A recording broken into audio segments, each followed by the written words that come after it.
us just what happened, and as we just saw, a law officer has been arrested and charged. Molly Wasu is live downtown where that officer is jailed with this exclusive update. Molly.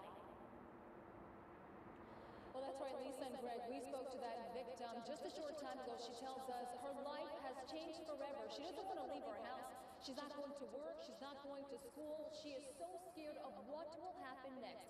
And the thing that scares her the most, the suspect in this case is a reserve deputy.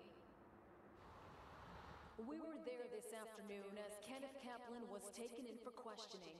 The Reserve Deputy Constable with Precinct 6 is now charged with aggravated assault with a deadly weapon. He just always have a strong attitude. He comes off. He's never nice. He's accused of shooting a 20-year-old woman who was driving on the loop at Stella Lake. I feel like I got a taste of death, honestly. In her first ever interview, she told us she is afraid of retaliation. All of a sudden, I'm driving, and this guy cuts me off. And he was about to hit me, so I switched to the other lane. I got in front of him and I cut him off. And I guess that pissed him off. Made him so mad, she says. And he went like that, and he just fired at me. And then all of a sudden, like, I just heard like a ring in my ear. Also questioned, but not charged. The woman, investigators tell us, who was a passenger in Kaplan's car when the shooting happened.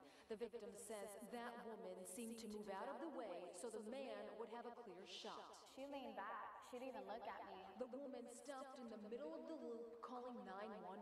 And I was just like, oh my God, he just shot me. And I was just applying pressure to my head because I wouldn't stop bleeding. She says she thought that was it. I'm gonna die in my car right here on 610. The woman spent 3 days in the hospital. And I keep thinking that someone's gonna come up and shoot me. The victim has 8 staples in her head, and she believes God was just watching out for her. He heard me and he saw that I was sincere, and he gave me a second chance in life. And the victim also tells us the hardest part, everyone was just watching and no one stopped to help her.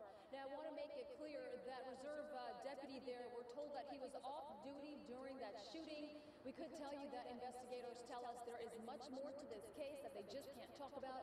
For now, we are live in downtown Houston tonight. Molly Wasu, KHOU 11 News.